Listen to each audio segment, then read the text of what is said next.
اليو نابرا حدر ممسراتيو جزا مجزا كمتي أو وانجيل ماتيوس 16:19 أنت زبلو مزجبكم ويم جزاكم عب سماي يخون كم زبلو مالتيو عب سماي سترا مسرح مالتيو بوركي استشلمه ترمز عرقي انتو بهاوكا تترمز صوريو عرقي برلا مالت صوري زخوانا نجر مالتيو سلازي بورك استشلمه مالتون بصقا اغزابير زخبره صوري زخوانا نصور زخوانا بصقا اغزابير زخبره نجر ويم هياب تبهاو يلخي مالتيو ازي بوزح نجر كخون يخليو لانت حدر تزيبل كتخوينو استبارق حدر استفالالو كالوت صقاتات صقا اغزابير نلوم كخون يخليو بحفشا ግን ህያብ ማለት ናይ ቅዱስ ገብርኤል ጸበል ምጥሳም እንታዩ ኣብ ቅዱስ ገብርኤል እመኒ ጽንዒ ተወከሊ ከምኡውን ናይ ቅዱስ ገብርኤል እምነት ተለኸይ ጸበሉ ተጠመቂ ማለት እዩ እንፀይቲ ምራይ እንጀራ ምርካብ እዩ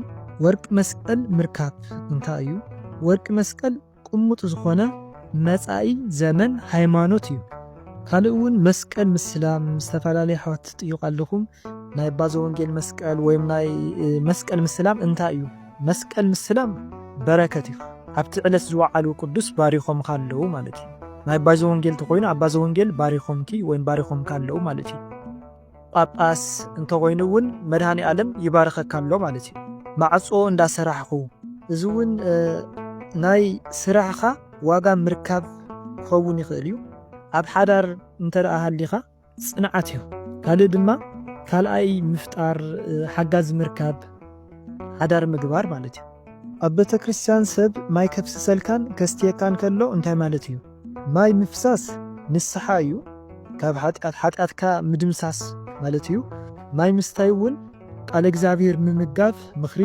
ተግሳጽ ማለት እዩ ቆልዓ ሓዚለ እቲ ቆልዓ እውን ደቂሱ እዩ ቆልዓ ምሕዛል ብክልተ መንገዲ እዩ ክፍታሕ ዝኽእል እቲ ቆልዓ ፈኺስካ ተኮይኑ መንፈስ ቅዱስ ፍቑስ ኢልካ ሓዚልካዮ እንተኮይንካ ማለት እዩ እንተደኣ ተጻዒንካ እንተኮይኑ ጸላኢ ሰናይ እዩ ደቂሱ ዝበልካዮ እውን ጥዕምዎ ቦታ ስፊሑ ሓዲሩ ወይም ቦታ ስፊሑ ሒዙ ኣሎ ማለት እዩ መንፈስ ቅዱስ ተኮይኑ እውን ከምኡ እቲ ርኩስ መንፈስ ተኮይኑ እውን ከምኡ ወዲ ምውላድ እንታይ እዩ ምውላድ ብሓፈሻ ካብ ሕማም ጭንቀት ምግልጋል እዩ ወይም እፎይታ ምርካብ ማለት እዩ ካብ መከራ ካብ ዝተፈላለዩ ኣድላይ ዘይኮኑ ጭንቀታት ናይ እግዚአብሔር ሰብ ከም ዲያቆን ቀሺ መነኮስ ዝኸውን ሰብ ምውላድ ክኸውን ይኽእል እዩ ንጉስ ምውላድ እውን ይበሃል ኣደዋይ እናተረኣየትኒ ግን ብህይወት የላን ግን ኩሉ ግዜ እያ ትመጻኒ በተለይ እናበኸኹ እንተውዒለ ኩሉ ግዜ እያ ትመጻኒ እዚ ሓደ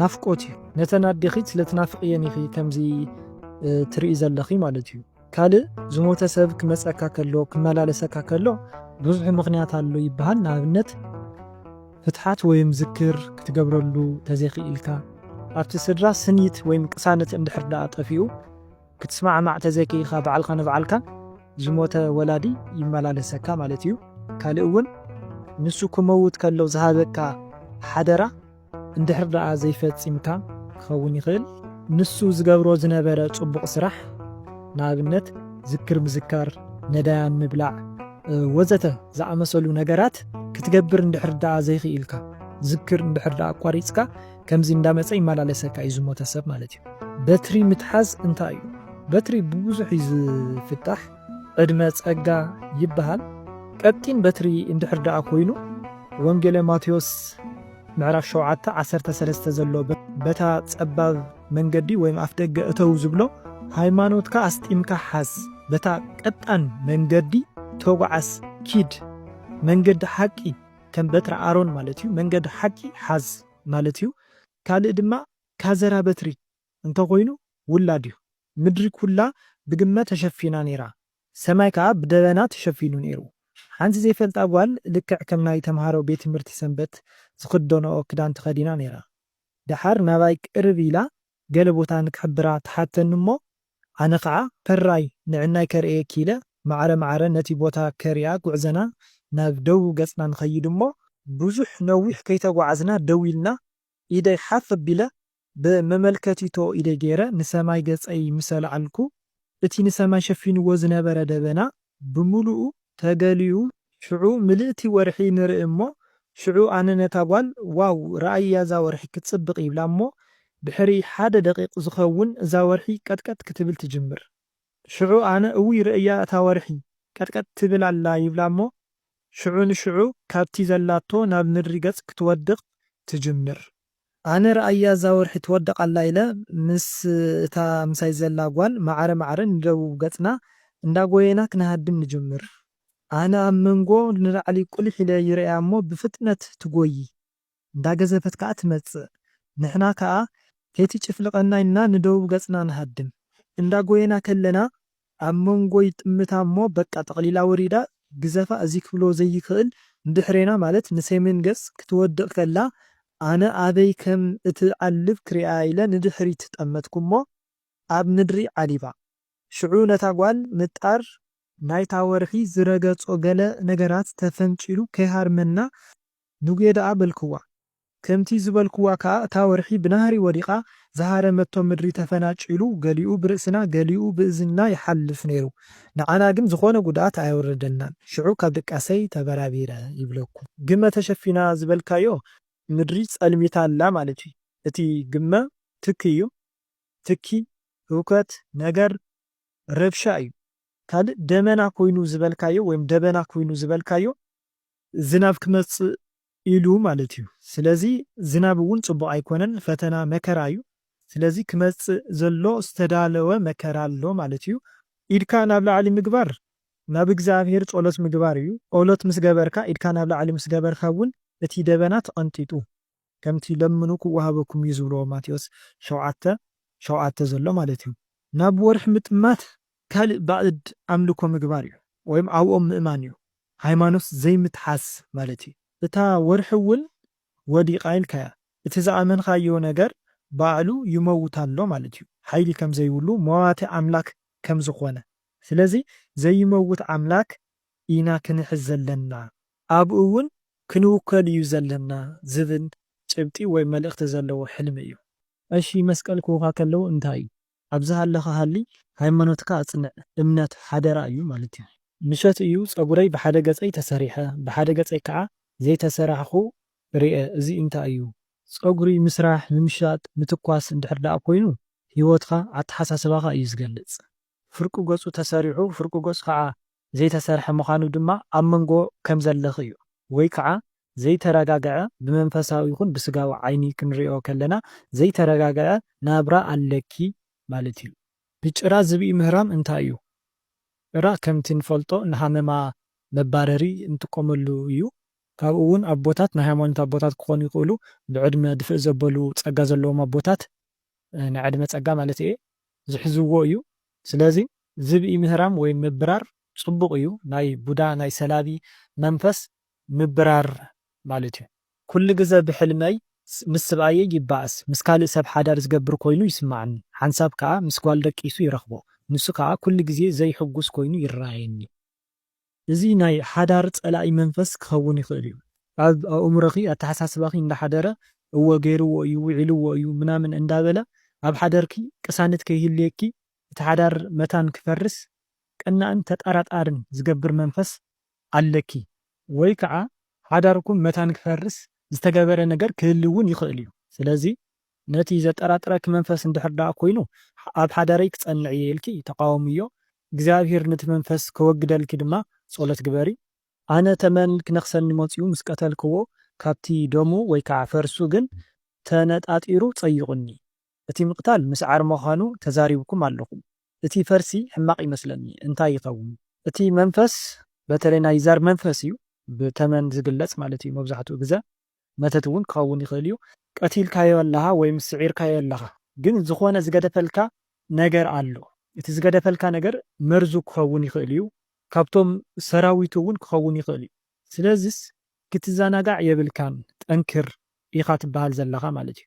ካብ ጎረረይ ናይ ዓሸና ምዝማዝ ስሒበ እናውፃኹ ሓሊመ ኣብ መዓንጠና ኣሲሩ ዝሕዘና መንፈስ ኣሎ ብዝተፈላለየ ነገራት ወይም ሕማማት ዝምሰል ንኣብነት ጨጎራ፣ ጉበት፣ ናይ ከብዲ ሕማም መበገሲኡ ድማ ዝተፈላለየ ነገር ክኸውን ይኽእል እዩ። ናይቲ ዛር መንፈስ መርዚ ክኸውን ይኽእል። ከምኡ እውን ብመተት ዝተለኣኸ መንፈስ ብምግቢ እንድሕር ደኣ ኣትዩ መርዙ ኣብ ከብድኻ ይገድፈልካ እዩ። ስለዚህ ከም ዓሸና ኮይኑ ዝተረኣየኪ ከም ምዝማዝ ዓሸና ኮይኑ ዝተረኣየኪ እቲ መንፈስ ካባኺ ይወፅእ ኣሎ በርትዒ ኣጆኺ ክትበሃል ዘለኺ ማለት እዩ ኣብ ሳንዱቕ ዘቐመጥካዮ ክዳውንትኻ ኩሉ ይጠፍእ ሓንቲ ጻዕዳ ጥልፊ ግን ኣብኣ ትጸንሓካ እንታይ እዩ እዚ እቶም ዝጠፉ ብዙሓት ክዳውንቲ ዝበልክዮም ዓሌት ስድራ ቤተሰብ ኣዝማድ ማለት እዩ ሓንቲ ጥልፊ ዝበልክያ እውን ምናልባት ብደፈና ስለ ዝገበርክዮ እምበር ሓዳር ክኸውን ይኽእል ቃል ኪዳን ሃይማኖት ጸጋ ማለት ብዙሕ ነገር እዩ ሓዳር ኣሎ ናይ ትምህርቲ ጸጋ ዝተፈላለየ ጸጋ ኣሎ ንሱ እውን ክኸውን ይኽእል ስለዚ ንኣብነት ሓዳር ተሃሊኪ ናይ ማንም ዘረባ ወይም ናይ ማንም ዓሌት ዘረባ ከይሰማዕኺ ኣብ ቃል ኪዳንክስ ጸኒዕኺ ከም ዘለኺ ብተደጋጋሚ ናብ ዝኾነ ቦታ ኣብ ዝንቀሳቐሰሉ ኩሉ ግዜ ኣድጊ ምሳይ ይኸይድ ወይ ከም ኣጋጣሚ ምሳይ ተዘይሃልዩ ኮነ ኢለ ደልየ የምፅኦ እዚስ ብተደጋጋሚ እዩ ዝሓልመ ከምቲ ሕልምኻ እንተ ደኣ ኮይኑ ኣድጊ ጸላኢ ሰና እዩ ብተደጋጋሚ ምዃኑ እውን ዝከታተለካ ምሳኻ ዝዓበየ ወይ እውን ብዘይፍላጥ ይኹን ብፍላጥ ኮነ ኢልካ ዝተዋረስካዮ መንፈስ እውን ክኸውን ይኽእል እዩ ምሳኻ ደድሕረኻ ከም ዝከታተለካ ዘሎ እዩ ንሱ ከይመፀካ ንስኻ ኮነ ኢልካ ምእላሽካ እውን ናብ የማናይ መንገዲ ክትኸይድ እናተገባእካ ብዝተፈላለየ ኣብ ባዕልኻ ዘሎ ድኽመት ወይም ፀገም ካብቲ ናይ እግዚኣብሔር መስመር ካብቲ ጽቡቕ ዝኾነ መንገዲስ ካውስ ትወፅእ ኣለኻ ማለት እዩ ከመይ ኣለኻ ብሕልሚ ኣብ ቤተ ክርስቲያን ቀሺ ጸበል ይረጩኒ ብትቦ እዚ እውን ዝተፈላለየ አንድምታ ክህልዎ ይኽእል እዩ ንኣብነት ጸበል ተጸበል ወይም ጸበል ተጠመቕ ክኸውን ይኽእል ናይ ኤደር ጸበል እውን ክኸውን ይኽእል ኤደር ወይም ኤደር ንብሎ ማለት እዩ ካልእ እውን ናይ ሓጢኣት ስርየት ወይም ሓጢኣትካ ተደምሲስልካ ኣሎ ክኸውን እውን ይኽእል ኣደ እያ መጀመርያ በብሚእቲ 3 ግዜ ሂባትን ብጣዕሚ ይሕጓስ ካብኡ 50 ሂባትን ካብቲ ሚእትታት ብላዕሊ ይሕጓስ መጨረሻ እውን ከይሑደካ ኢላ 50 ወሲኻትን ካብቲ ኩሉ ዝሃበትኒ ብላዕሊ እውን ተሓጒሰ ተቐቢለ እያ ኣደይ ብጣዕሚ ትሕጎስ ካብኡ ነቂሐ እሺ እሞ እንተ ደኣ ኣብ መንፈሳዊ ህይወት ኣብ ናይ እግዚኣብሔር መንገዲ ኣብ ጾም ኣብ ጸሎት ኣብ ቁርባን እንተ ደኣ ሃሊኻ እቲ ቅርሺ ጸጋ ዘለዎ ውላድ ወይም ጸጋ ይበሃል ማለት 200 ቅርሺ እንተኮይኑ ንኣብነት ማንታ ውላድ ይበሃል ማለት እዩ ነገር ግን ከምቲ ናይ ኣብ ባንክ ዘሎ ብዙሕ ኖት ኣሎ ሓቂ ብጥማር እንተኮይኑ ግን ጽቡቕ ኣይኮነን ጥማር ቅርሺ ማለት እዩ ሓሳብ ፈተና ህውከት እዩ ይበሃል እቲ ሓጎስ ዝበልካዮ ደጊመ ሕጎስ ዝበልካዮ ምስጋና እዩ ስለዚ ኩሉ ክወሃበካ ከሎ ስለ እተመስግንሲ ተመስገን ስለ ትብልሲ በዴኻ ዝተመሰለት ኣዴና ቅድስት ድንግል ማርያም በኣኻስ ተሓጒሳላ ተመስገን ብምባልካስ ደስ ኢልዋ ኣሎ ተኹላ እንዳጓየኒ ይሓድር ተኹላ ማለት ርኩስ መንፈስ እዩ ስለዚ ጸሎት ግበር በርትዕ ንሎሚ ሒዘልኩም መጽአ ዝነበርኩ እዞም ትሰምዕዎም ዝነበሩ እዮም ናይ ካልኦትኩም ሕልምታት ድማ ኣብ ቀጻሊ ከም ናይ እግዚኣብሔር ኣምላኽና ፈቃድ ሒዘልኩም ክመጽእ ሓደ ኣቦ ኣለው ሕልሚ ዝፈትሑ ዝፈልጦም ከምኡ እውን ሓንቲ ሓፍትና ኣላ ሕልሚ ናይ ምፍታሕ ጸጋ ዘለዋ ምናልባት ኣነ ክዝንግዐኩም ስለ ዝኽእል ፈለማ ናቶም ፍቃድ ሓቲተ እቲ ስልኮም ክወኩም እየ ማለት እዩ ስለ ዝነበረና ሰዓት ኩሉ ናይ እግዚኣብሔር ኣምላኽና ስሙ ይኽበር ይመስገን ወስብሐት ለእግዚአብሔር ወለወላዲቱ ድንግል ወለመስቀሉ